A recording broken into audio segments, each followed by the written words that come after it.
All right, welcome everyone to another episode of MMA, Big Brain MMA podcast, episode 20. Nice round number. Got our old mate ScrapCapper back for a nice little pay-per-view episode.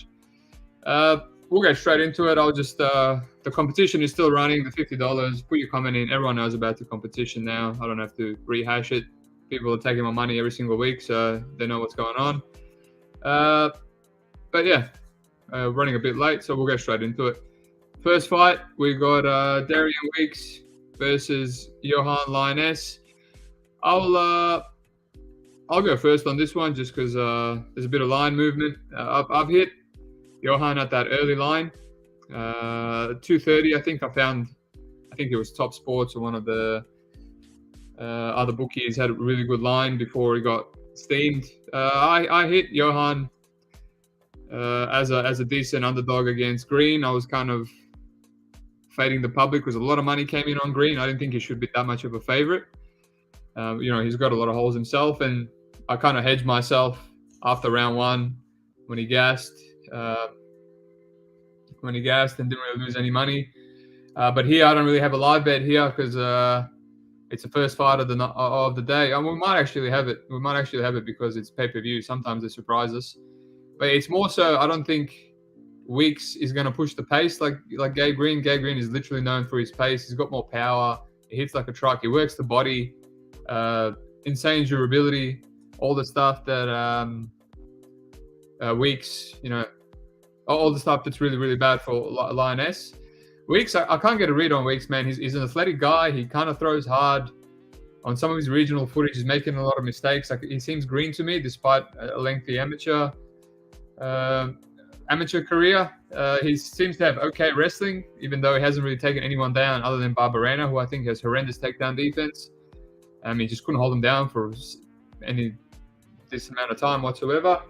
So yeah, I just think same as the Green fight. I think Lioness is going to have a lot of advantages. He cracks hard. I think he's a bit underrated. I think his only weakness is pretty much his cardio.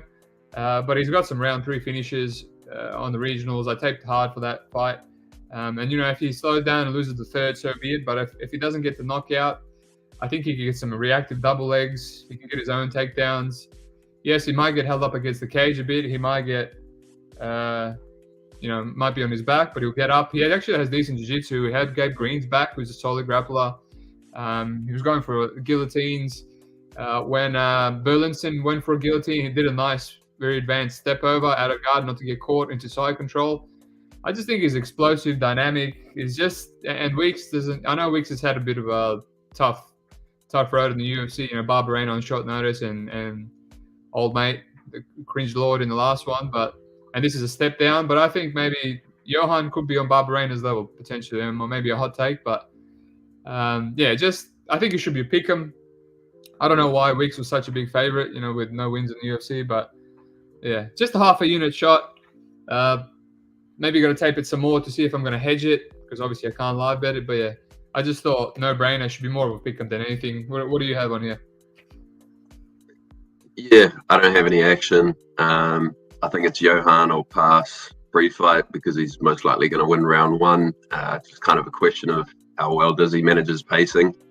Because if he does what he did in the Green fight, which was like one of the biggest 100 to 0s I've ever seen in terms of cardio, then he could be in trouble. But the thing is, even if Yohan slows down, I don't think Weeks is going to be able to punish him as badly as Green did. Like you said, Green's like a pace machine, hits the body, switch stances, crazy pace all round. Weeks is a pretty tepid guy, to be honest. Like he'll come forward and he'll work a bit, but he doesn't really put it on guys, and he can lack a bit of urgency. I think Yohan wins the first at a decent clip, which means I should probably have him as a favorite. Pre-fight, could find the knockout as well, but Weeks seems pretty durable.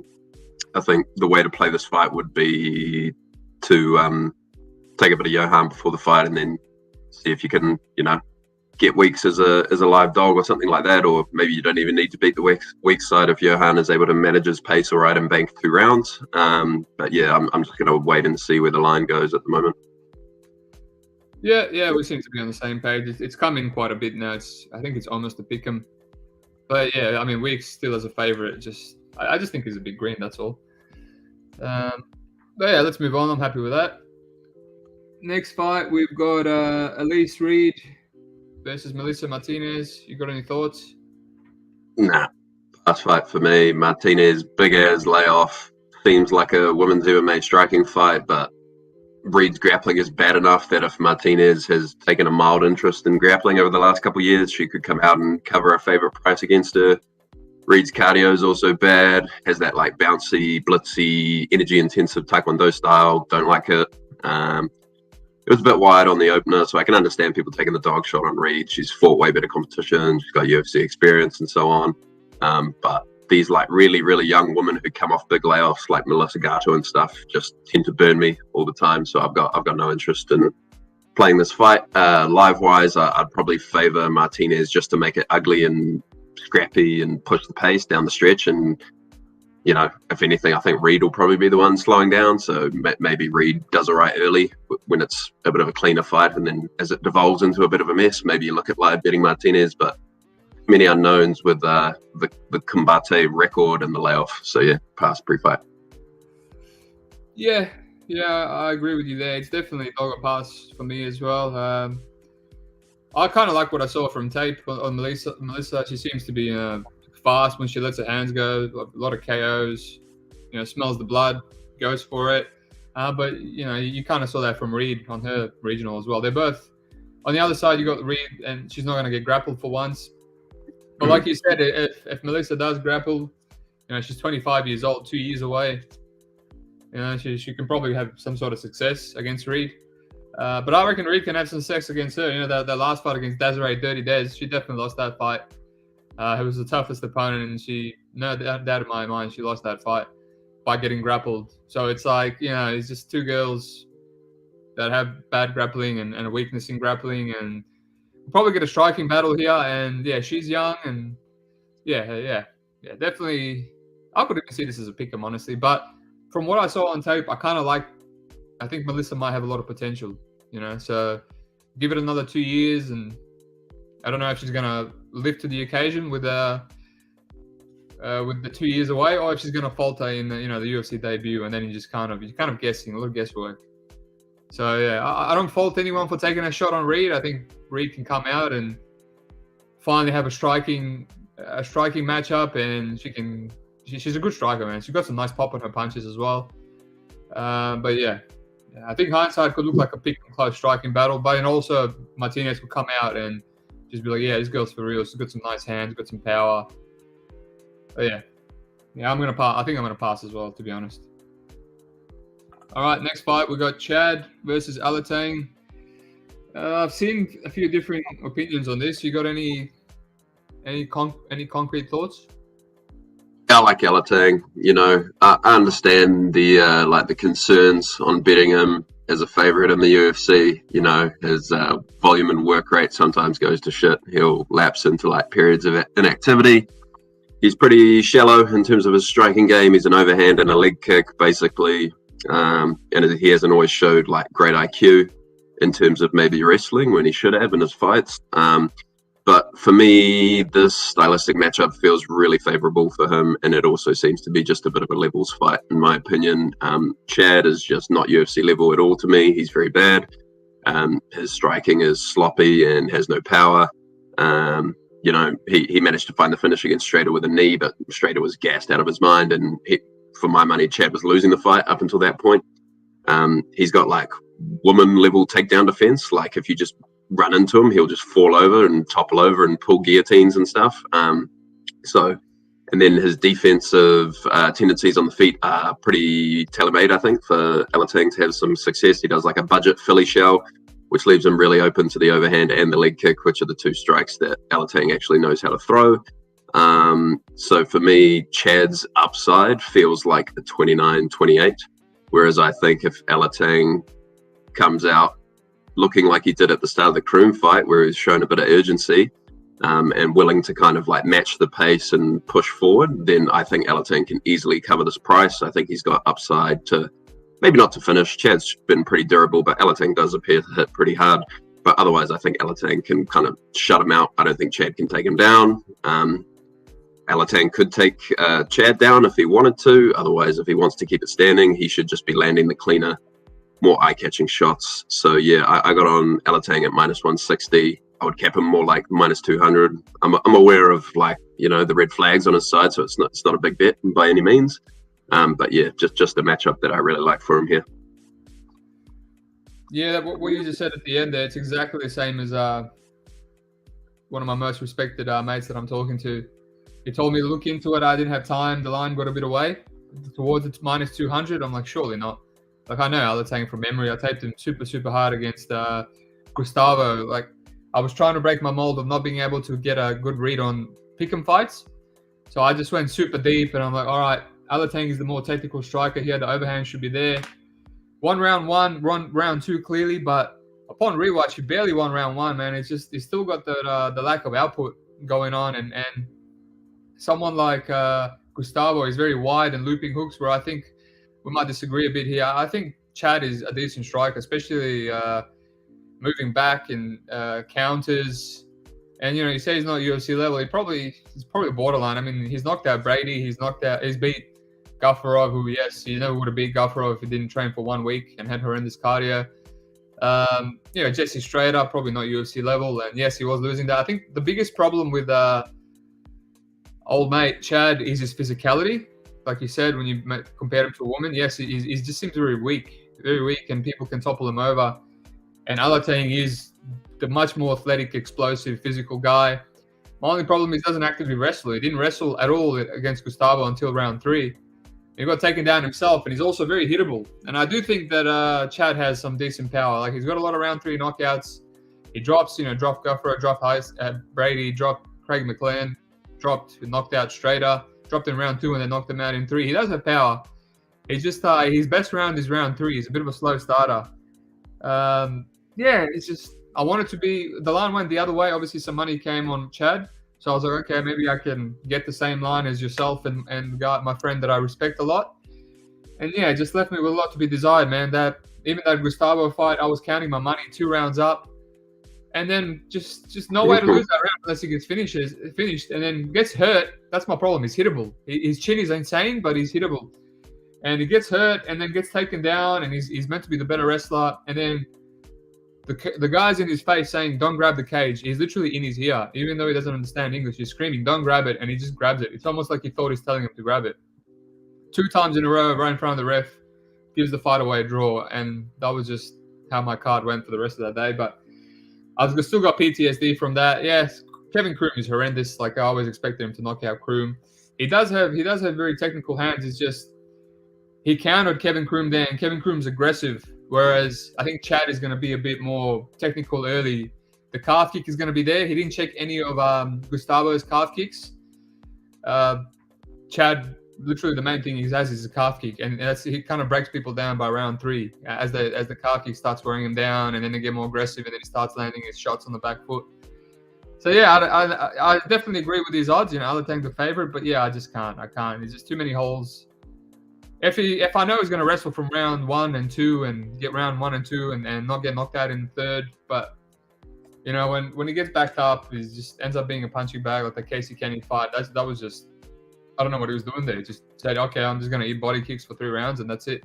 He just seems to have a mental thing, you know, but physically he's a great wrestler, good power, good chin, kind of technical, good overhand right. Like he's good everywhere. He's just, I can't. He's just, if anything, I might live bet this fight, knowing deep down that, you know, it could be 1-1 or it could be close, and that Chad is going to have a good round 3 when Alateng usually, shits the bed. But at the moment, I'm passing. You know, maybe, yeah. I'm passing because, yeah. I think at -160, if it starts looking a bit hairy going into round 3, there's probably a pretty good chance you can buy your way out. Yeah. I think breaking it down, I think I can't even say Alateng's going to have a good round 1 because I don't know if he's going to wrestle. If he just has another low output striking battle like against Gustavo where he barely won it, yeah, it's just, I don't know. It's rough. Yeah. I'm not going to force it, but you're right. He does have a shit ton of advantages over Chad. It's just, I understand the concerns. Yeah. You mentioned it yourself. Maybe I would play KO decision. Yeah, it's probably going to be even better than that line, and then just Look to live bet, Chad. Yeah, you might get a 170 something on the KO decision decimal. Yeah, I think Chad is after being submitted a lot. Chad is quite good quite good submission defense. You know, Brady and people they've all had his back. And Oh yeah, Alateng doesn't go for subs either. Oh no, just a wrestler boxer. Yeah. All right. Now this fight is a lot more interesting. Norma Dumont versus Daniel Wolf. I know you got some hot takes on this one. What do you got? Yeah, so I'm on Wolf Island here. Like, for me, Norma being priced here, like they're just pricing her like she's gonna just come out shooting doubles out the gate, you know. And I just don't think that's the case. She hasn't been reliable to shoot takedowns and mix it up over her UFC career. She's beaten the corpse of Ashley Evans Smith, and then Aspen Ladd and Felicia Spencer, who probably both fought as stupidly as they possibly could. I'm just happy taking a dog shot at plus 300 or better here. Like, don't get me wrong, I'm not saying Wolf's good. She's not. She's a one-dimensional boxer. But Dumont generally prefers to stand, and then she looks. Thanks, Chad. That's actually Chad's banner. That's not Sean. No, I had me fooled for a second there. So obviously, and I just think Norma's not that reliable to keep forcing wrestling here. I think she's going to be happy to stand with Wolf for, you know, way more of the fight than she probably should. She mainly looks to pressure and counterpunch, which I just think is going to be really fucking can't read this shit. I'm losing my train of thought. Sorry, man, I didn't mean to distract you. Yeah, so I think it's really good. Just striking wise, the stylistic matchup's just going to be really hard for Dumont because she's going to be, you know, having to deal with Wolf pumping the jab in the face. And Wolf's a big athletic girl, you know, she's old, but she's still young in the MMA game. So I don't think it's unfair to improve. She's made some kind of improvement since her contender fight. Don't get me wrong, I'm not saying she's going to come out looking good, but I think some improvement is fairly likely. Dumont will probably end up trying to grapple at some point. Her grappling, I don't think, is very good. And if she tries to do it for too long or at too much of an intensity, she gasses out. Wolf's takedown defense on Contender Series, pretty bloody one note. And all she really does is try to push off the face with both hands. But she's big and athletic, so she makes it work. I haven't seen Dumont be willing to like go down and attack the legs. She goes to the body lock and tries to do trips and stuff. So if she's doing that up against the cage against Wolf, I could see Wolf being able to keep it standing, to be honest. I'm aware that if I lose this bet and Norma does grapple, it could look very stupid. Norma could look minus 800 or something. But I just think she's being priced like she's going to come out with her wrestling shoes on. I just, you know, don't think that's what it's going to look like personally. So I'm just happy to take a shot. Very small, plus 325 to like win a unit. Small bet. If it loses, whatever. I'm aware of the risk. Happy to take the shot. Yeah, man. You know what? You're not on the island because I agree with you, dude. I agree with you. Maybe me and you are on our little island. But I mean, is it really a hot take to not play Norma Dumont at $1.25 when she's just lost to a decision to Macy Chiasson of all people as a massive favorite? And I actually like Norma Dumont. Like, she's been an absolute money train when she came. I played her as a dog 3 times in a row against Smith, Felicia Spencer, and then even bigger on Aspen Ladd. Despite 5 rounds, I try to fade that the cardio concern. You know, a lot of these people have been winning the 5 rounds recently just by pacing themselves. So I actually love it. Obviously, I jumped off the train against Macy. You were on Macy. I hate Macy so much that I couldn't even hit her there, and ended up being a split. But when I retaped it, she definitely won. She definitely lost the 29-28 to Macy Chiasson, that's a gigantic red flag. And now she's an even bigger favorite. Yes, I get this girl is, 40 years old, almost 40 years old. But yeah, she's almost 6 foot. She's physical. She's strong.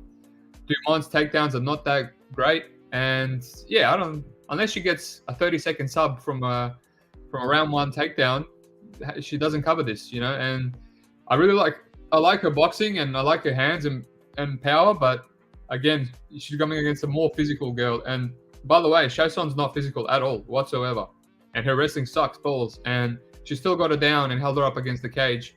I bet Daniel Wolf in that Contender Series fight, like, so much money came on Tennant, and I just, for the physicality alone, I'm like, you know what, Wolf is just going to be so much stronger. She's bigger than this girl. Like, this girl's moving up just to fight Wolf, and she ended up just grinding her way to decision. Yes, like you said, concerns, a million concerns. She's an underdog for a reason, but yeah, no brainer for me. I'm just gonna take this chick who's obviously been working. She didn't want to fight sooner because she's been working on her weaknesses. I think Dana White also didn't want to get embarrassed by signing this chick, and then she gets steamrolled. I think he wanted some hype behind her. So yeah, small, tiny shot. We'll see how it pans out. Hopefully we can live bet out, but $50, $100. Like, who even cares if you lose that? So, yeah, I'm on the little island with you, man. To me, it's a no-brainer, right? What do we got here? Wolf started her training camp when Cruz did, working side by side. I'm not sure what that means. Do you know what that means? Sorry, what was the comment? Oh, yeah, they started training together in camp. All right, I got you. Oh, okay. For the Marlon era. Yeah, well, I guess me, like, all this narrative stuff is just like irrelevant, right? Like, the price is big enough where I just don't have to overthink any of this like narrative stuff. Like, obviously that's good, right? To hear that she's training like with a good fighter at a proper camp. But yeah, there's just not much to overthink for me here, honestly, at this price, and just with all the red flags on Norma. Yeah, no, you assume she's training, right? She's a professional fighter making a UFC debut. But yeah, we're on the same page there.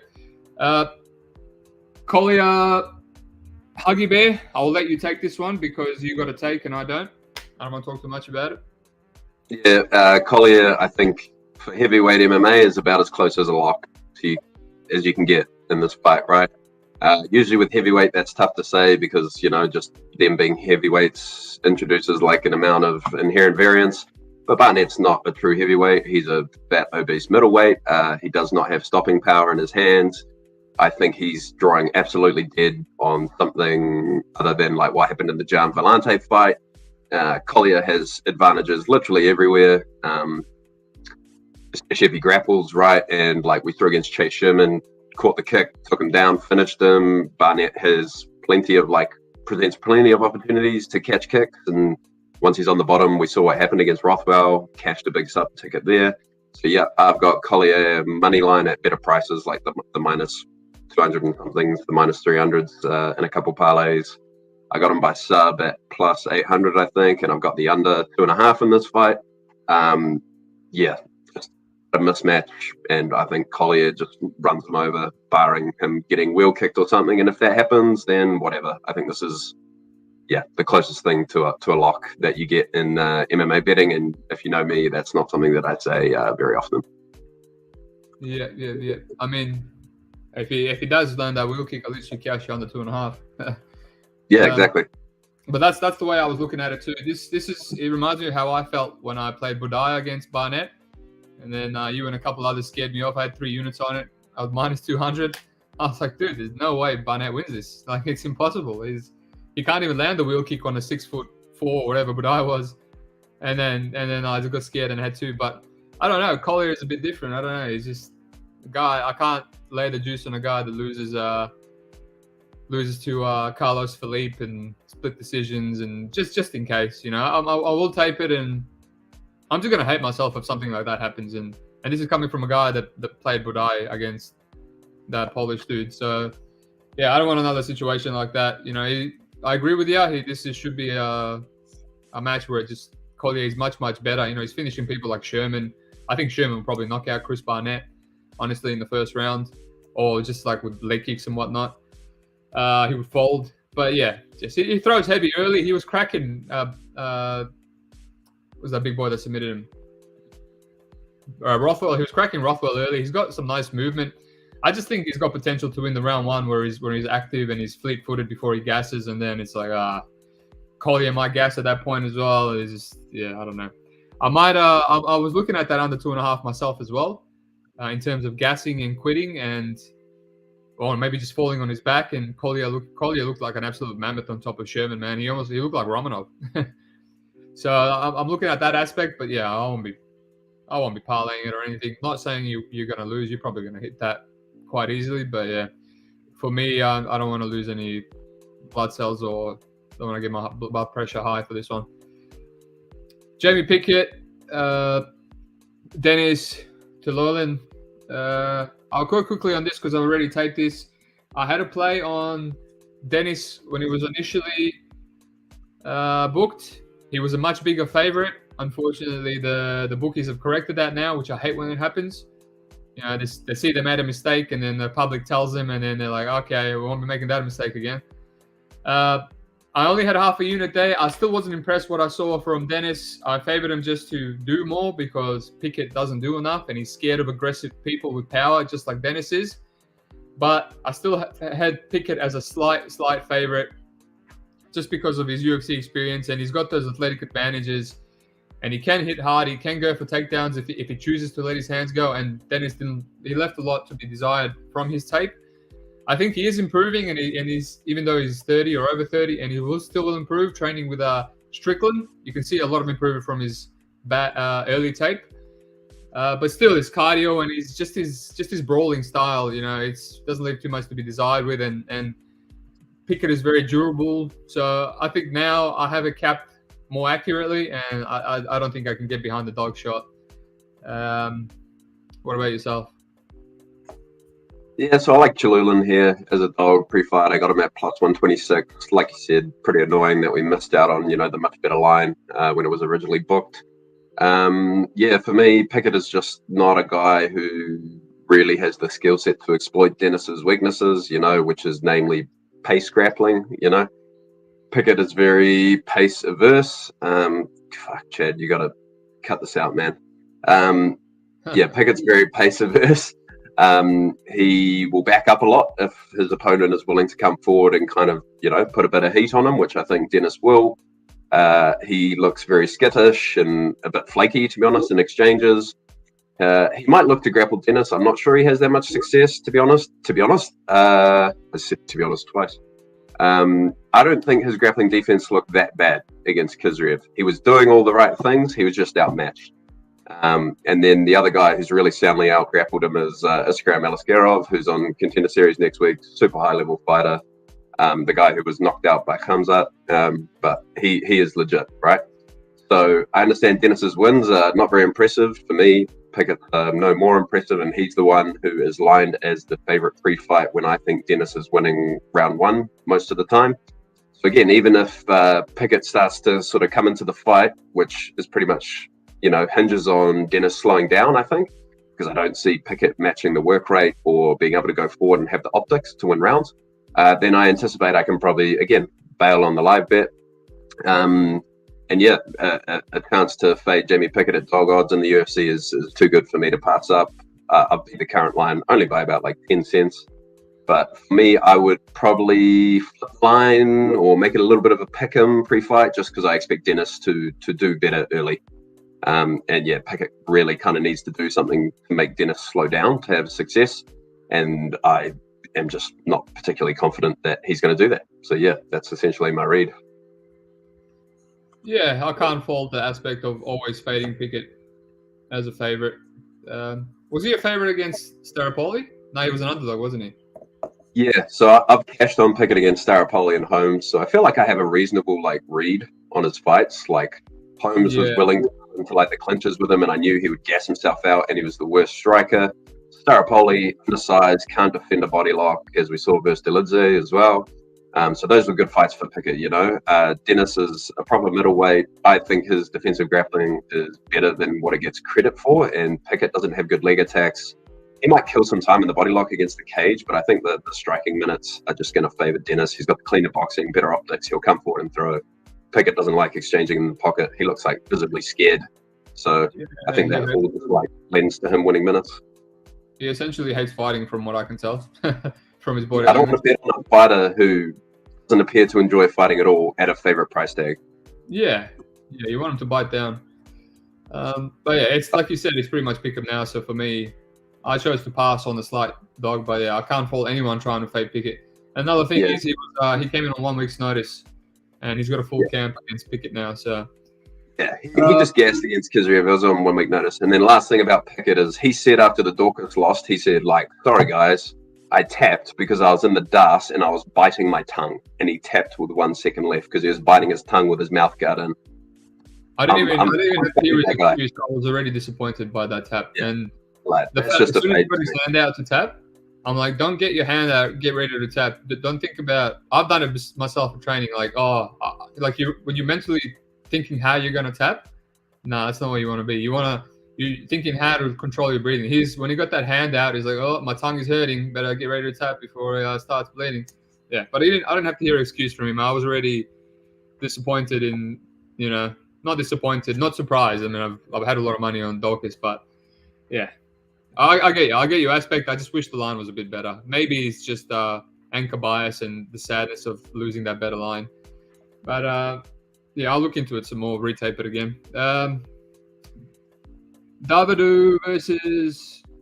Oh, sorry, no, that's not it. Jailton Almeida versus Anton Turkalj. I'll go first. I personally think Almeida runs through him. Hot take. But I've taped Anton quite extensively. I found his fight on Fight TV for Contender Series. He just looks super...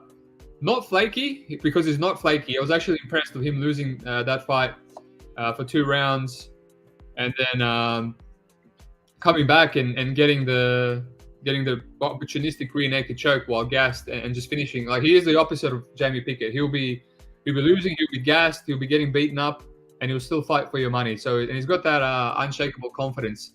But he's just a bit of a wild man on tape. He looks like he's got a shit ton of holes, right?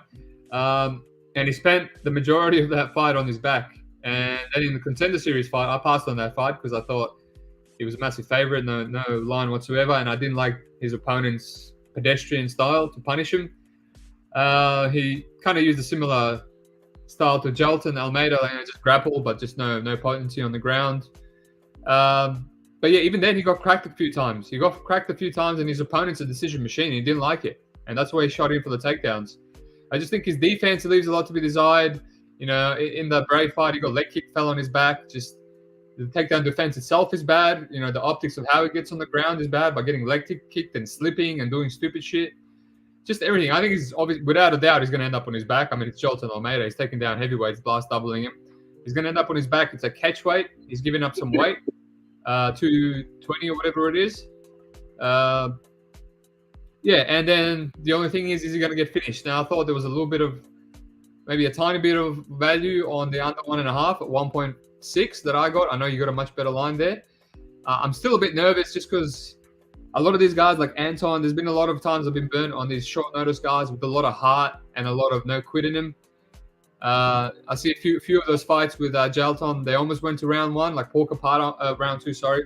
Parker Porter almost survived till the end, and the undersized Russian on Contender made it to round 2, but still got submitted. And I think it might be a bit sweaty in terms of, maybe he gets control time and, Anton maybe doesn't give his back up and survives and he puts up a fight. But the other thing is on the feet, he's a bit hittable too. So maybe even gets cracked with that front kick to the head. I'm definitely going to, at the moment, I have half a unit on it. It's just, you know me, man. I've got PTSD with over 1.5s and whatnot. But I think it could look hindsight value. He's going to end up on his back ASAP. And from then on out, how long can he survive? So yeah, I got the under 1.5, half a unit. That's the only kind of value I see here. Unless you want to play Jailton, some sort of finishes. But I think Jailton kind of seems a bit... I've seen him hit on the regionals a bit and he doesn't like it. Just in case Anton does some weird rabies stuff, throws a spinning back fist. I think the under covers you there as well. I think that's his only path. He's not grappling Almeida to a decision here. What do you got? Yeah, man, I pretty much agree. I'm on that under 1.5 as well. For me, just a mismatch. Anton sucks. His path is to kind of just go rabies and catch Jailton early like he did on his regional tape before Contender Series. His grappling looked better against Dos Santos, but Dos Santos is just bad. For me, he's just a massive fade. I think Jailton's got him outmatched everywhere. Striking, grappling, physicality, you name it. Maybe even cardio, Yeah, I think it's going to be Jailton coming out, throwing the teep to the face, dropping on the double leg, and then, it's just a matter of can Anton survive? We haven't really seen him had to deal with any adversity or being on bottom for any prolonged period of time. But Jailton's top game is just nasty, man. So if Anton ends up being able to survive, then it is what it is. You know, I'm happy with the odds that I got. Based on the information we have, I think he gets him out of there under 1.5, and you know, over 60% of the iterations. And then it also kind of covers what I think is Anton's path to victory as well, which is just kind of spazzing out early and catching him. I've sprinkled gelatin KO as well. I got about plus 350 on that, just because his ground and pound is super nasty as well. So I think if he's able to establish dominant position, the finish becomes quite coin flippy, you know, whether he just chooses to ground and pound or chase the submission. So, you know, just a bit of a hashtag value play there. But yeah, I do like the under here, especially when it was better than minus 150. Yeah, it's definitely like that the jiu-jitsu guy that he smashed. Marquez, he's chinny, so that KO was beautiful. Yeah, you can kind of see it here too. Maybe Anton, you know, decent grappling, doesn't want to get subbed and he just gets KO'd instead. But he's been subbed before. I might just play it safe. But like you said, everything points to another 1.5. I might just have to bite the bullet and add another half unit on it. Fuck it. Jalton has 100% finishes under 1.5 round every single fight in his entire career. Yeah. So it's like, is Turkalj going to be the Mr. Pleasure Man, going to be the guy to break that streak? You know, down at catchweight, I don't think so. So yeah. If he somehow survives the 1.5 when much better fighters haven't, then whatever. That's just variance in my mind. Oh no, not that word. All right. What do we got here? Herb being the man. How do you counter a front kick? They'll definitely be coming. I think that kick is live to absolutely knock him out cold because he can't see anything coming. Anton's defense is so horrendous, man. That kick comes from when the ref says go. Old mate just kicks and he hits people. They don't even see it coming. Yeah, and from what we've seen on Anton's tape, when he is forced to go backwards standing, he looks super uncomfortable. Like he's just used to having the one-way traffic, right? When he's forced to back up and like can't dictate the fight, he just looks lost. So yeah. He's definitely not flaky, but he is a front runner, if anything. He just doesn't have the answers, right? If Jalton puts it on him, like I'm not saying he's not flaky, not a quitter, but he literally just doesn't have the answers. Doesn't know what to do. He's not equipped. Yeah. Alrighty. Hakeem Dawodu versus Tiuliulin V Erosa. You got any thoughts? You go first, mate. I feel like I've been going first every fight. Nah, I've done a couple. Yeah, I'll go first. I actually like Erosa here. I don't see how Dawodu covers unless he knocks him out early as well, which if you're going to knock him out, I mean, Erosa's going to be knocked out early. He loves getting knocked out early. It's the same thing every time with Erosa. You know, the chin, Dawodu can hit him to hurt him. But we've seen this with Sean Woodson. We've seen it with Jourdain, who personally I think hits a lot harder and has one punch KO power compared to Dawodu. You know, he will get, even Nate Langworth kind of wobbled him a bit before he actually got the finish. It's just, yeah, he's always going to get hurt. He's always going to get dropped, but it's because of that relentless pressure and the aggression. It's a double-edged sword, you know. He gets hurt, he drops rounds, but he also wins because of that. You know, he broke Jourdain, he broke Woodson as well. It's just, and I hit old mate Dawodu big in his last fight against Trezano. Like I was looking to fade Trezano. We both faded him against Almeida. We've seen he's not all that pedestrian, hittable, etc. And even then, he just had some scary moments. You know, his scary moments in round 3. And it's like, you know, this is Trezano that's jab and straight and calf kick, and he's kind of putting you on the back foot and kind of hitting you. And he had to kind of clinch in that fight. He was resorting to clinching just to take the pressure off him a bit. And Erosa's pressure compared to Trezano is a whole other level, and his power is better, and the chokes and the cardio. He just might lose moments and rounds by getting hurt or dropped. But if he doesn't, you know, Dawodu wants that slow, steady pace fight. And yeah, it's just, I see a bit of value here. I've got half a unit on it. I got to go some more deep tape to add more. It's just I really hate taping Dawodu. Is for a technical striker with nice technique. He's just so painful. He's just painfully boring to tape for me. But yeah, I've got $3 on Erosa. Half a unit. That's a no-brainer. Hakeem Dawodu by KO decision, or even play the over if you want to hedge yourself, but that's a no-brainer. He's never attempted a sub in his life. Yeah, this just seems like tailor-made for Erosa as a dog to come through and push the pace and get an upset again. What about you? What do you got? Yeah, man, I agree. Like, so I've got a bit of Julian Erosa as well pre-fight. Dawodu, super slow starter, and it's a bit of a volatile fight, right? Because Erosa, in order for him to get his game going and have success, he puts himself in the line of fire, and his questionable sort of attribute has always been his chin. But it's a bit weird, right? Like when Erosa's losing by KO, he's either just getting turned off in the first minute before he has a chance to get going, or he's just getting hit with like total kill shots. So I think this is a really good matchup for him because Dawodu is a super slow starter, so Erosa should be able to start ramping up and getting his game going while Dawodu is still, not doing much, making his reads and stuff. So you should have a good opportunity to free roll it live, perhaps get both guys at plus money or maybe Dawodu close to evens or something and hedge down your Erosa exposure. But, I think Erosa can compete on the feet because he's long, he's got the reach, so he can fight at all ranges with Dawodu. I'm not sure if Erosa will be able to like take him down and put him on his back because Hakeem's first layer takedown defense is pretty decent and he's fairly athletic, but I think Erosa can have a ton of success in the clinch, right? Like shooting in or forcing tie-ups and then, those knees to the body, hitting him on the break and then just constantly like switching phases between striking at distance and then moving into the clinch and back out of the clinch to distance again. Hakeem likes like a nice clean fight at like a sort of consistent range where he can work and like sort of get the leg kicks going and stuff, which will be hard against Erosa because he's constantly switching stances and like moving in and out of different ranges. And he's just super busy and a really like good fighter at winning minutes if he can get his game going. And he's got, some grappling and clinch upside. So I like Erosa here. Might just get turned off. That's just kind of how his style works. It's a bit like Rob Font and those guys.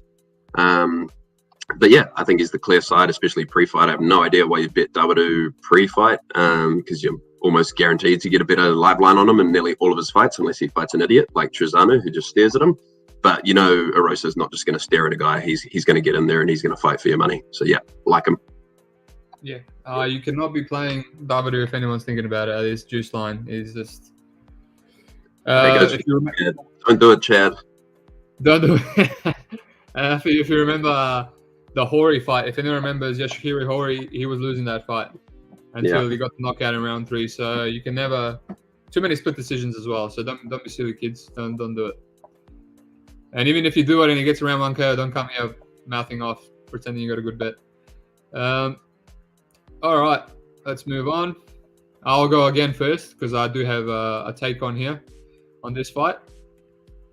You're right though. I went through the card. I thought I was going back and forth, but I was letting you go for a few. We got Mr. Johnny Walker versus Ion Cutelaba. No, I don't know if it's a hot take. I kind of like Walker here. At first, I looked at that. I looked at the under, and it was a pick'em, and I was like, okay. When's the last time we got a pick'em odds at Johnny Walker and Cutelaba fight? And then I started, taping, and I was like, okay, a bit of wrestling might come in, and Johnny Walker with the new style. He's still at SPG, yeah? I believe so, yeah. Yeah, the new style, which wasn't just for the Thiago Santos fight. He also did it for the last main event against Sweet Dreams Hill. But then, maybe not so confident on the under 1.5, but it's like Cutelaba is going to be pressuring him just like Hill will. Hill didn't want to let up, but also Cutelaba's come a bit more patient recently as well against Devin Clark. It was a lot more steady against Span. He was. It's only when he got cracked with the big 1-2 that he just started freaking the fuck out and just insane takedown after takedown. He really didn't get like getting hit, and he just panicked. I get a bit of flaky vibes from Cutelaba. There's no way you can play him at this line. The line is exactly the same as against Span, and we'll see what happened there. Span was a flake. Walker is a flake, yes, but I think Walker's knocked out Span before, MMA math and whatnot. But I think Johnny Walker still might have more potential than Ryan Span personally. It might be marginal, but it is what it is. You look at Cutelaba's control is really bad. I don't think he can wrestle Walker for 3 rounds. I don't think. I know for a fact he can't. He couldn't even. Devin Clark, really bad takedown defense. I was on my little island saying Azamat couldn't even wrestle him if he wanted to. in the last fight, so the takedowns looked easy. Even then, he had some rough moments in round 3 against Devin Clark. He would have lost 29-28 against Almeida, the kickboxer, if he didn't get a 10-8 in the first round. Just if he gets out of round 1, Cutelaba just falls apart. He's not. He only looked good against Clark because Clark is so scared. He was backing up. It's kind of like Pickett. He wanted none of it. He got his teeth broken. If Johnny Walker comes out with that same style again and he's backing up, he's just going to be kicking. He's going to be kicking Cutelaba from a distance. He's going to be doing that leg kick, and if Cutelaba comes in, maybe takes him down. Walker's actually really hard to hold down. We've seen a much better fighter in Nikita Krylov. Insane control, right? He controlled in round one against Antigulov, right? The guy's a beast, and he had a lot of grappling success against Teixeira, who's also a beast. He got his back, he almost rear naked choked him. Walker reversed him and got him mount and was landing some big ground and pound shots. Reversed him in round 2 when he was gassed and he was like pounding him in turtle. Like, what happens if Ion ends up there? And he's got a lot worse cardio than Krylov. Like, Ion, every time Ion has a bit of adversity, he looks for the door. Like, you look for the early tap, always early taps, just breaks, right? Front runner out of front runners. So it's like, if this gets out, if Ion doesn't knock him out, and I think his best, I don't think he hits that hard. He's got heavy hands, but it doesn't have one punch KO power. If he doesn't knock him out in round 1, and he slows down, and Johnny Walker, I think Johnny Walker has the better cardio as well. Neither of them has amazing cardio, but it's like, if he takes him down, wins round 1, slows down a bit, now he has to pressure Walker again, who's going to be on the outside and land the bigger shots, the kicks, the long limbs, the unpredictable shit. It just seems like the longer this fight goes, it extends into a sloppy fest, and Walker can reverse him. He's just an absolute mammoth. He's hard to hold down. And yeah, just long story short, you can't trust Cutelaba at these odds. You can't trust him. His best path is a round 1 KO. If this goes to a decision, it just ends up being a shit show. I'll take the big dog. Not much confidence, but I'm kind of talking myself into it. And I played that under for half a unit, just because I thought, man, it's such a volatile fight. As durable as Cutelaba is, Walker can knock out anyone, and we've seen Cutelaba knocked out by Ankalaev, so it's not an iron shin per se, especially with ground and pound. I think I can also see Walker knocking him out with those elbows, same as Ryan Spann when he just dives in on the legs and the elbows to the dome, the Travis Brown elbows. So yeah, as long as it doesn't get sparked, this becomes a pick 'em fight. But even in round 1, Walker can spark him. So it's like, how does Ion win this fight? Wrestle it for 3 rounds? No, I don't see it. I'm surprised that the line hasn't gotten corrected by a lot. I think this is just a bit of a step down for Walker, and maybe not much of a step up for Cutelaba, but it is compared to Khalil and Antigulov and Henrique and some of those bums and Ian and Clark. So yeah, I think the line is a bit nuts. So I'll definitely be playing Walker in some capacity, and I won't be playing like round 1 KO and stuff, because I think he can win a decision. I don't trust him with his new style where he sticks and moves. Also, he can drop that style now because it's a 3-round fight. Maybe he was fighting that because it was 5 rounds. But yeah, Walker here has got all the value in my opinion. I'm not clamoring to put like massive units on it because it's very volatile. But yeah, easy dog or pass. I mean, I don't have many strong feelings on this fight. I don't have any action. I thought the under 1.5 at like the opening line was probably good. I hesitated because just this new sort of version of Johnny Walker is very sort of averse to making things happen. He's going to be backing up, doing laps on his bike, feinting, throwing the odd kick.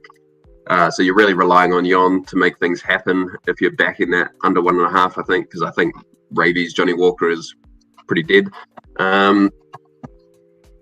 You raised a lot of like good points around the red flags on Cutelaba, but for me, Walker just has more.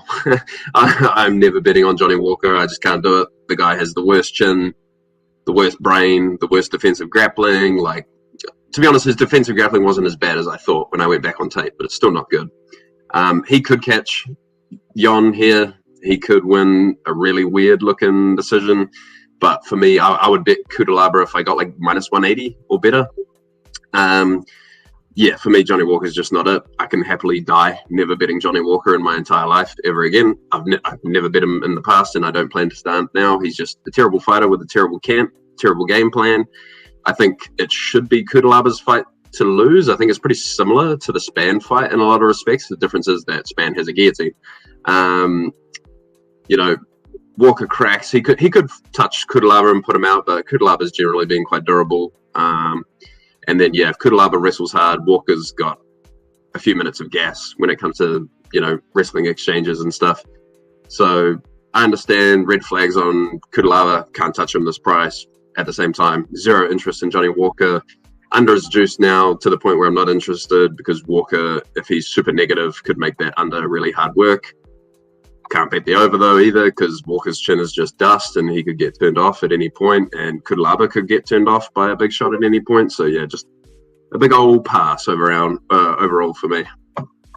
Yeah, no complaints there. It's a very scary fight, so I don't fault for anyone for passing. You know, like you said, betting on Johnny Walker, it's not good for your heart. But to me, it was just like the line is kind of forcing me to do it. And if he's going to run away and make Eon plod towards him, and it was, the more I looked, the more I was talking myself into it. It's like, how does Eon win this? He's going to have to run through Walker. But yeah. I can't bet Wolf and Walker on one card. I just got to pick one. Yeah, it's going to be one of those. If you lose both, you look like you'll commit yourself to a mental hospital. All right, I've talked too much about that fight, I feel. Aldana versus Macy Chesson. I'll go again if you wish. Give you another break. I'll tape this somewhat deep. I see some people on Chesson. I can see it. I've never been impressed with Aldana. I've always tried to fade her. Something about her punches where she doesn't sit on him and doing the ha-has and the jabs. Kind of doesn't like to get hit. A high guard. Shells up a lot. Circles out. Just typical female striking arsenal. And then whenever I fade her, she throws that one lead hook that seems to be the only punch she has power on. Yeah, she was getting outstruck by Vieira. Obviously, her first layer takedown defense is not bad, but Holly Holm just kept getting on the body lock and kept muscling her down. I'm a big hater of Macy Chesson, but I was surprised how much grappling success she got on Dumont, who I thought was going to be a lot more physical. She kind of had a reactive double in the center of the octagon, which surprised me for the first time in her life. She bends over at the waist, horrible hunchback, pushes you against the cage, and then just tries to get the worst takedowns. But honestly, it's not the worst body lock, because she took down Rocky Pennington, which I was impressed by, and then broke from the pressure of Rocky. She took down, Norma twice with a body lock like that, and then like a double in the center. So, yeah, I can't advocate playing Aldana at juice, even though, you know, technically her boxing does look better. But Chesson she's got power, long, lanky punches. You know, she throws head kicks from the outside. I can see just Aldana staying on the outside, trying to avoid him and just losing minutes, trying to stay technical. Macy like clinching her up, not being able to get takedowns, maybe gets one takedown in 3 rounds, wins that round. What it comes down to, I see it as a 29-28 either way.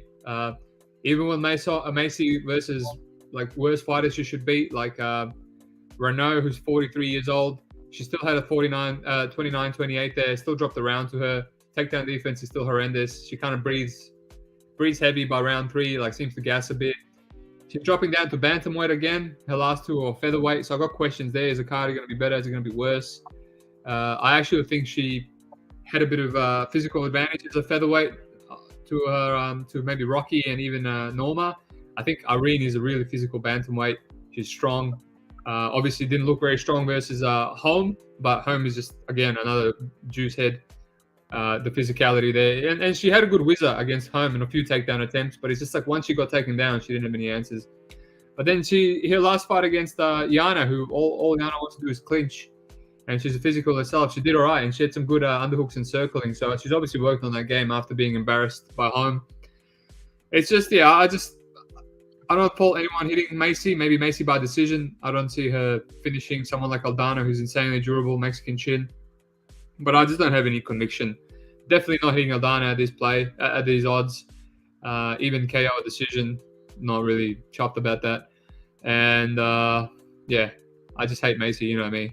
Maybe $100 stab on the decision, and maybe she comes through for me. She seems to be improving, man. What is she, 31? Yeah, she's improving. Who knows? What about yourself? Any conviction or anything? Yeah. So I'm pretty convicted on the other side, to be honest. I like Aldana. For me, Macy's upside in this fight is winning a sloppy 29-28, whereas I think Aldana has the potential to finish her or shut her out in a decision.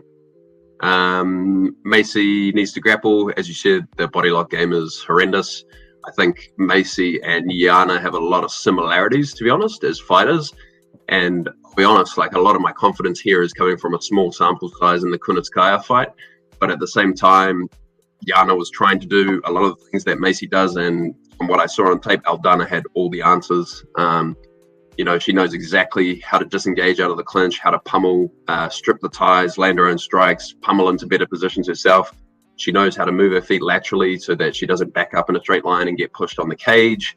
She was patient with her striking. She didn't get sloppy. She was just kind of riding Yana's shots and then looking for her like straight intercepting shots, which Macy is definitely going to be there for. She's very hittable. And then once she knocked her down with the nice check hook, she took her time, standing over her guard, navigated through the legs, sat down into half guard and finished her. Yana went for a terrible leg lock attempt, which is not something I would put past Macy either, to be honest. So yeah, I mean, and then considering Aldana's likely going to have the better cardio, Macy's probably going to gas herself out, trying to enforce that grappling game plan as she usually does. She was just lucky that Dumont's also a gasser and she got her in her last fight.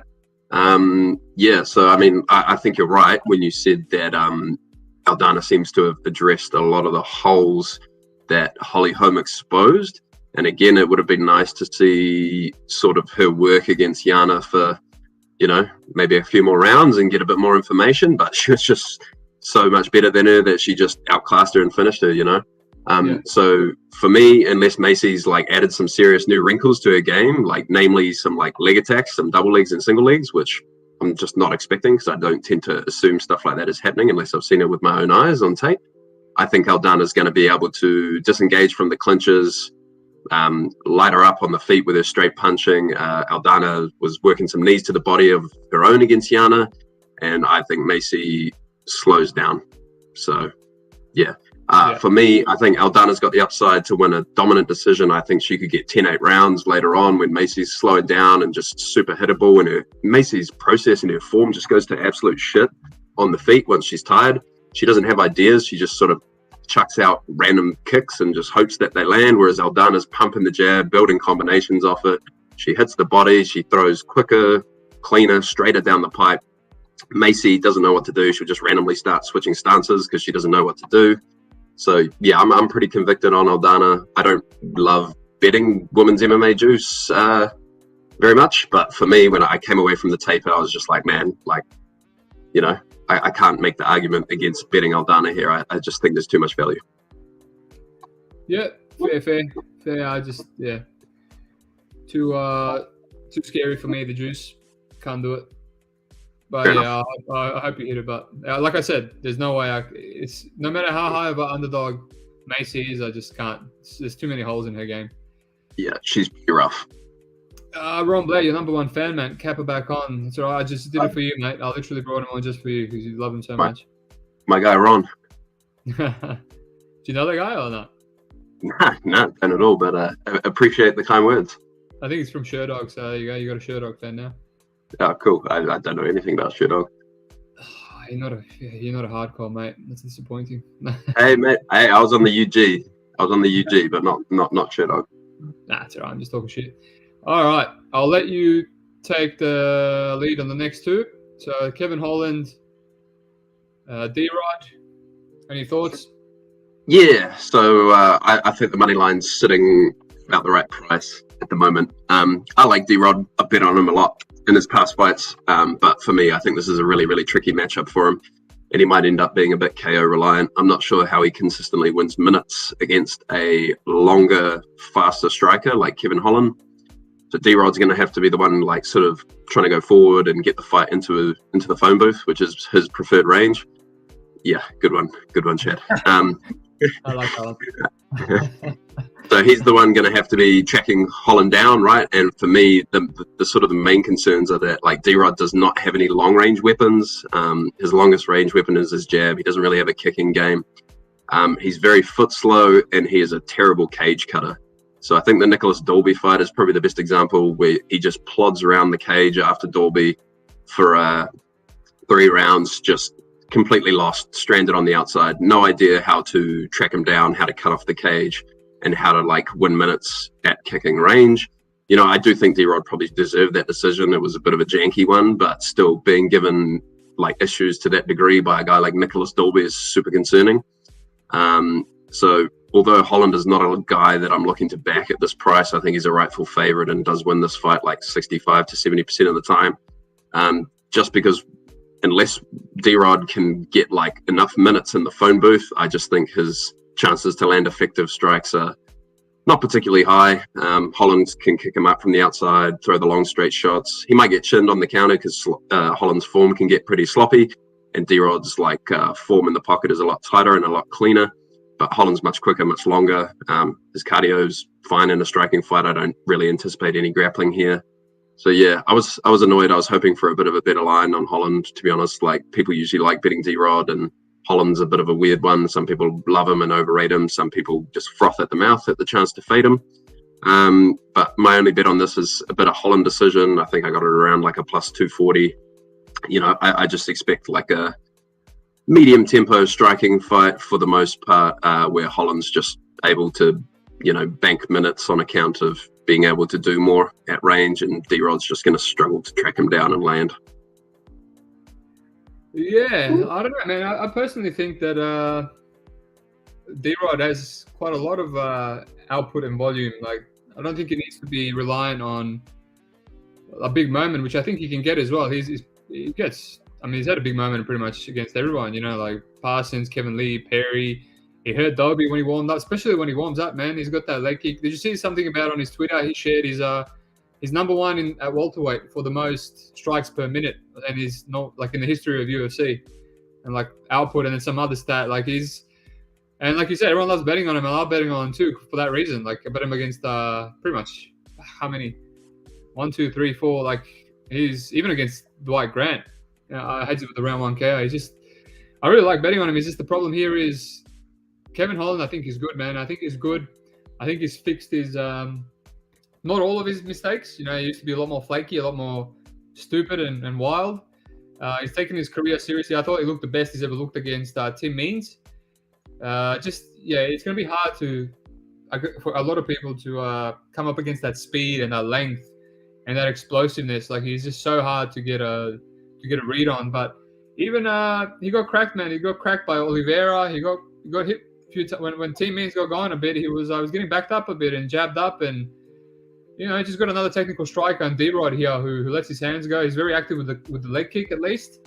He will throw an occasional high kick. Is just I'm not in the business of playing Holland here. I think personally, the longer this goes, if Holland doesn't bonk him, you know, we've seen him finish Means and Oliveira recently. I'd like to see him against a good fighter again, and to go 3 rounds before I can say he's not flaky anymore. You know, even the last time he was flaky against who was that guy that got cut? The London dude, the black dude. I forgot his name. When he had knee pads on, he started very well, and then he got gassed and just on the bottom. Darren Stewart. Yeah, Darren Stewart, and it's like, yes, he's a very good fighter, but yeah, I still see holes. I still see holes that D-Rod can exploit. Like he's good everywhere, and that Darby was a big red flag, that fight. But Darby throws, you know, he cage clinches, and he's got a lot more process. Whereas Holland throws like jumping knees and tomahawk elbows and hammer fists and wild shit. He could definitely crack him. He's just I see a bit of value. Holland decision, that's probably the way to go. I personally like. I'm surprised you weren't on this one. I personally like go to distance, $2.40. You know, some nice dog odds on 2 durable guys. Rodriguez, big power, but definitely don't see him finishing Holland. If I see a finish, probably on Holland's side. But even then, D-Rod never been knocked out, just dropped by. And even when Grant dropped him, I really love the heart to just keep moving and keep getting up as he was getting pounded, and the refs like, you got to move, just instantly 10 seconds later, just pressure on Dwight Grant. I think that's why people love betting on him. He ticks a lot of the boxes. You know, if he gets hurt, he'll come back. He's got heart. He's got a good chin, good cardio, good output. The only thing that's bad is his takedown defense. I don't know how consistently Holland is going to go for it here. So I like that go to distance, man. I like the over 2.5 if you want to be safer. Nah, I don't know. I just bet a plus 150. So thanks for that. That's all right, mate. I'll give you a bet for once. Yeah, I think that's, you know, one of my favorite bets. It's safe. You know, if D-Rod has value and he ends up getting an upset because Holland flakes, you get it. If you can't pick a winner here, Holland's obviously too juiced. But yeah, you don't have to kind of play D-Rod by decision or Holland decision. You just smash to go the distance and you win either way. And plus money, you know, I hate my overs, but if you're gonna give me plus money, then yeah, I'll take the risk of plus money. So yeah, that's my favorite play here. And live bet could be good because I want to see how D-Rod looks. And he starts off slow, and we all know Holland starts out like a maniac. If he survives and he doesn't get sparked or bonked, then I think he's going to come on strong round 2 and 3, and the jab and the left hook and the calf kick's going to be there, and Holland maybe pitters off a bit. But yeah, maybe slight value on D-Rod. I don't like the layoff. Yeah, Holland, I just hate betting Holland fights. He's just so chaotic and so unpredictable. But I like that go to distance. Fuck it. If he gets a finish, even like, remember Tim Means? I had the under 1.5 there, and Tim Means just, the chin held up for so long. He was eating some bombs. If he can do it, I think D-Rod can survive some bombs too. So I like that over. I like that over a lot. All right, your number one fan says, like when Holland beat Jeff Neal. Yeah, well, I guess it's like that. Long time ago, that one. All right, I'll let you take this one, and then I'll do the main event.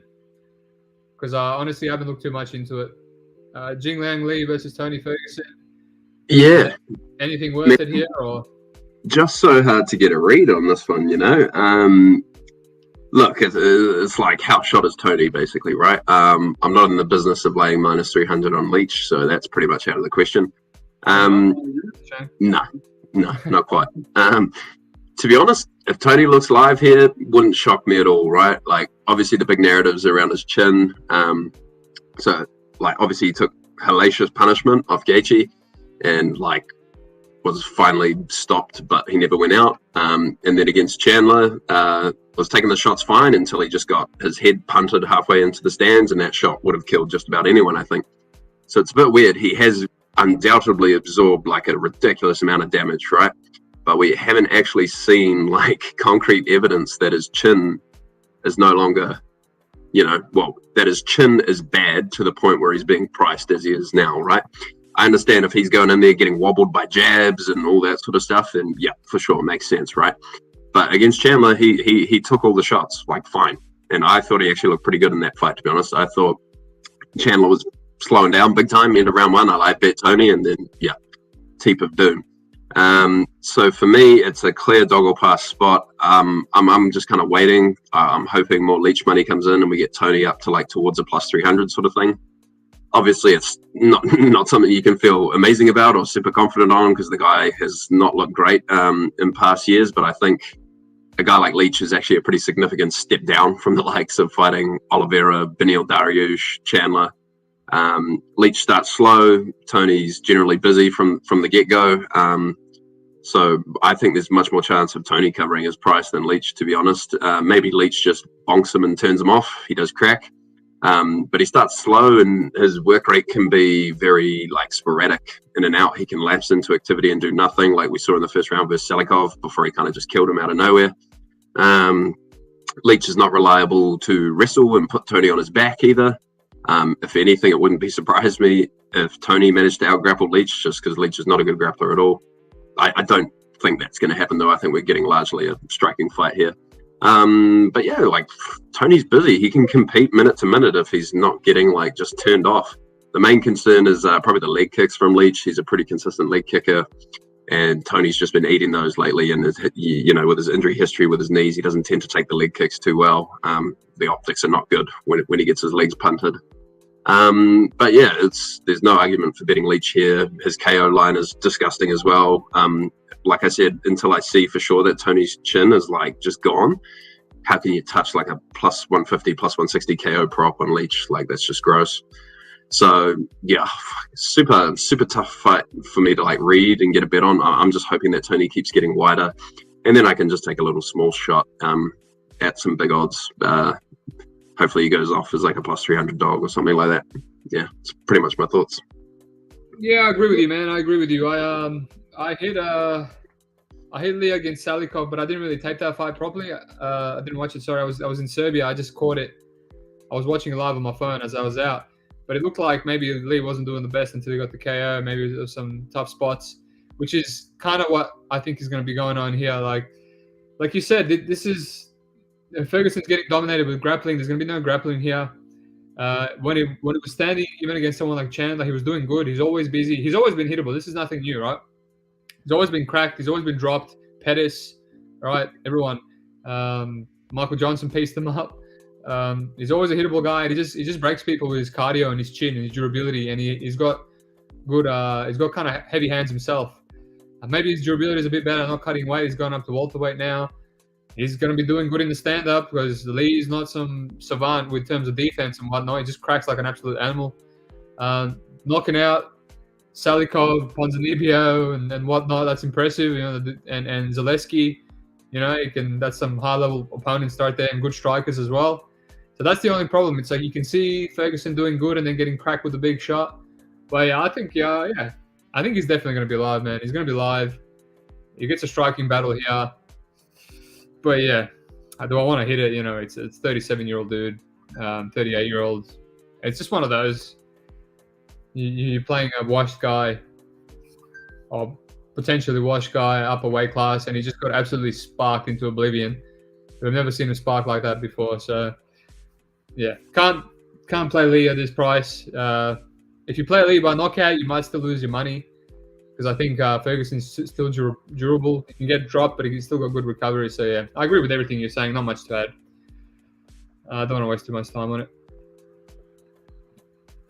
Speaking of not wanting to waste too much time, moving on to the main event. I'll start this one off. Chimaev versus Diaz. What can you say about it? Chimaev by KO. I don't think he submits Diaz. I think you can get plus money on some books. Kind of like the over 1.5. He hasn't been over 1.5 much, but Rhys McKee, right? John Phillips would have 100% gone over 1.5 if he just stuck to the pitter putter ground and pound. He could not knock out Phillips. He would just look to control you and throw that like the Dagestani rabbit punches, right? Rhys McKee, really bad takedown defense. We've seen like Burlinson just take him down with ease and maul him on the ground. Like even he looked like Khabib. I just think, yes, he can take Nate Diaz down and Diaz can just do his jiu-jitsu defense and, you know, roll around, invert, look for triangles, give turtle up, survive. Right, yeah, he might get busted up and cut. I've heard people say that about the Leon fight. You know, relying on a doctor stoppage is a bit, you know, steering headfirst into variance. As much as you possibly can, you know, wanting a doctor stoppage. I think you can survive the ground and pound. It's a main event. I think the ref, especially if it's Herb Dean, is going to let it go for a bit longer. You can get $1.70 for the over 1.5 on some bookies, especially if Khamzat doesn't wrestle either. You know, he might want to show some respect. We've seen some of these guys show respect, especially when he knows it's a mismatch. A bit of narrative there, but you know, he didn't wrestle with Burns. He said he felt an armbar from Burns, and he said, "No, I don't want to wrestle anymore." So you never know. He might have the same feeling here. I think he's got respect for Diaz. You can tell in the interviews he likes him. On the other side, I see Diaz saying, "Oh, he doesn't care. He's going in there to lose. He didn't want to fight." He goes, "If I lose, I lose. I don't give a shit. I didn't really prepare properly. Sick fucking red flags from all over the place." But I mean, who was expecting Nate Diaz to win anyway? So I don't know if that adds much. I don't think he's gonna when it comes to it, he's not really gonna quit. So I don't think he's gonna roll over and give up the 1.5. But yeah, that's pretty much all I got. Comes up by KO. He's got 5 rounds to do it. I don't think he's gonna maul Diaz for 5 rounds and not finish him. If he does, so be it. And the over is the only thing I like. You can even do what I was gonna do with Gane. I love doing this, like play the over 1.5, play the over 2.5, and then play the under 3.5, and then hit both bets. The old ladder of ascension in snakes and ladder that I like to play. You can play the over 1.5, start round 3, and then play under 4.5 and shit like that. I haven't really looked into it too much, but that's all I got, man. What about you? It's not very bettable fight, to be honest. Yeah, agree. Not very bettable. I got no action. Obviously, money line, total pass, comes at ridiculous price. Nate Diaz, no interest in backing him to win this fight. Gun to my head, I'd bet the over, but I just don't like the price at the moment. If it comes in a bit, like if the under catches some action, like and maybe over gets to like a minus 120 sort of range, then I could be interested. But there's just too many red flags on the Nate Diaz side for me to want to bet the over at this price. I think there's a good chance Khamzat could just wipe him out. You know, Diaz is skilled enough on the ground to survive, where I think positionally he's just not going to get run over. But, you know, he's undersized, the physicality, like Khamzat might just get on top of him and there's just nothing Nate can do to move out of a position, and Khamzat unloads a bunch of punches and the ref just stops it, you know. I do think over is the way to play it if, you put a gun to my head, but I just don't like the price. I don't feel the need to get involved at like a minus 160 sort of thing. Hopefully it improves. My guess would be that Khamzat takes like a round or two to really like accumulate some damage, and then puts him away rounds 2, 3, maybe even 4 if Nate's able to hold on. Nate might be able to give him some issues with the jiu-jitsu, like you said. Burns showed him a few things from the guard that sort of spooked Khamzat a bit and got him to stand back up out of the guard. But I think Burns' jiu-jitsu is much, much better than Nate Diaz, and Nate's also way more washed and has less physical attributes to compete in the matchup. Maybe his cardio is a bit better, but he's been gassing in his fights lately. And he's just going to have to work so hard against Khamzat because like the size and strength difference, like fuck, Nate's just going to have to be expending all of his energy to try and like defend positions and keep Khamzat off him if they end up grappling. So I mean, no strong thoughts. I think the Khamzat KO as well, like you said, is good.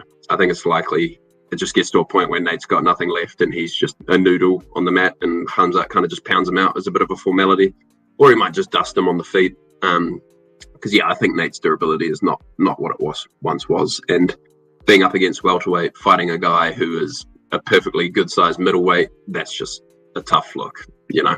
Basically a middleweight versus a lightweight. So I've got no action, but I could be tempted on the over if the price improves, and I might have a look at Khamzat KO. I might have a look at like a KO 2-3-4 kind of thing, see what prices I can get. Obviously price has got to be right to play something as sort of specific as that. But at the moment that's how I feel. No strong betting opinion. I was going to say that those props are really good. The person that won my competition last week played Gun 3-4-5, and it was fucking paying good. I was like, can you give me a slip? Because those odds are way too good for 3 rounds, you know. And it was a proper. It was like on Bovada or something.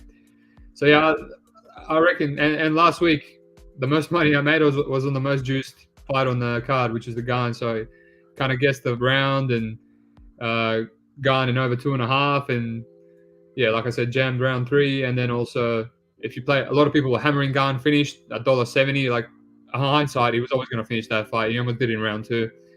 So you can play around with something here. You know, play the over 1.5, and then smash Khamzat KO 5 rounds to do it, and then try against the round, or just do 2, 3, or 4, and it gives you plenty of a lever. You know, if he doesn't do it in 2, he might do it in 3, or So I think there's potential here. There's definitely ways to make money. I just got to look into it some more.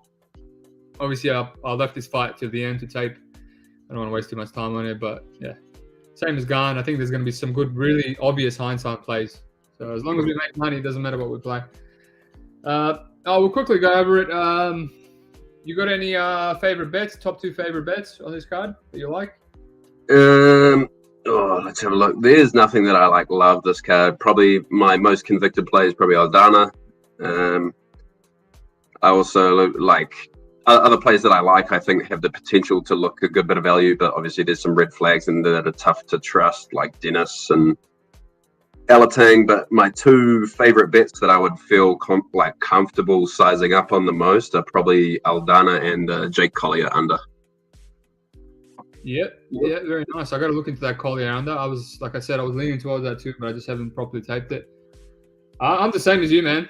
I'm the same as you. I obviously I'm still finalizing my bets because I think there'll be a few more bets by the end of the week. And the bets that I do have, it's not like, oh, this is my favorite. Erosa, I think Erosa might be up there. I kind of like Yohan, but it's all like a bit of fear. I haven't even placed my Walker bet, but if I do, I don't think that would be on my on my favorite bets. That's for sure. I have a feeling that the under 1.5 could be really in the Anton, the pleasure man. Yeah, good point. Like easy hindsight. He could come out there and get sparked. Like, he is on short notice at the end of the day, hittable. I think we're overthinking it here. And he could just be like, cool, ran through him in 2 minutes and 30 seconds. Why we should have just hammered that.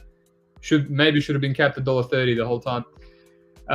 So let's just say I like that, and I like that as my second because I realized my number one is over 2.5 on the Holland versus D-Rod. Yeah. Considering it's a prop, I've just got a lot of confidence gravitating towards that bet for some reason. Two durable guys. If Holland finishes D-Rod, man, he's going to skyrocket in terms of hype. So D-Rod was ranked before he got injured. So, yeah, I think both guys get over. They get over the 2.5 mark there. Yeah, so there's like a lot of plays where I'm like, this is nice and I'm happy to bet this. I think it's a good number, but it's just not something you want to go big on. It's got the potential to look like really good value, but yeah. Yeah, exactly. That's how I feel. It's you kind of feel like it's got value. You're not overly convicted in it. It's not like, oh shit, this is the best bet of the card, but there's a few of them. You never know. Like, I've had cards like this, and all those bets that I was kind of semi-certain about, they all end up hitting. So as long as we do the right thing, don't lay the juice and et cetera, it should be fine. We got some bets here. I like Jolton Almeida, Dennis, and Alateng. Almeida sub round 1 potentially. Yeah, you could get cheeky and play Almeida sub round 1 or KO round 1. That's going to be decent. Yeah, KO 1, yeah, I'm pretty sure the sub 1 price is pretty shit and not different to under 1.5 in most places.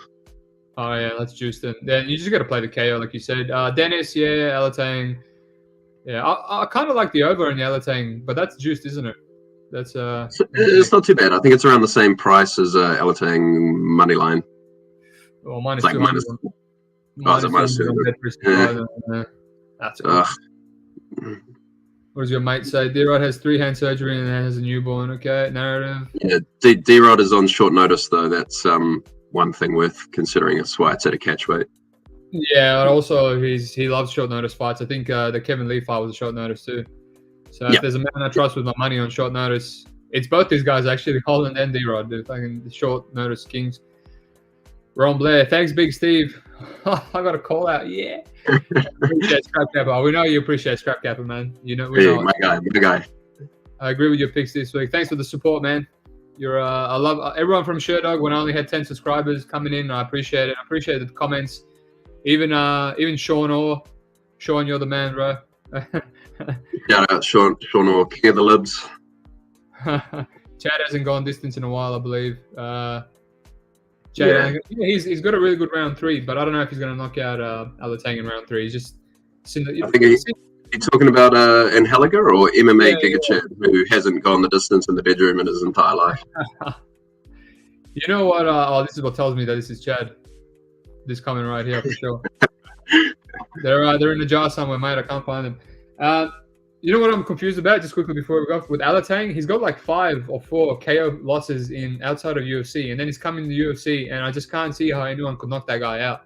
Like, what happened in those losses? Like, I understand he's hittable and he's been rocked a bit, but how did anyone knock that guy out? He just seems like an absolute, like those body kicks where he was pissing blood against Kenny for 5 weeks, no doubt, and then Dana Bakkarel and I don't know. It's just ready PD regimen, man. That shit is on point. Oh yeah, no doubt. No, the Chinese IP. All right, we've gone close to hour and 30 minutes. You got anything else to say? Kick it off. Nah, bro, all good. Nah, thanks for coming in, man. That was good. I like the breakdowns. Hopefully, people get some good bets from that. And good luck to you and everyone else, man. And we'll do this again, hopefully soon. All right, bro. Cheers. See you, everyone.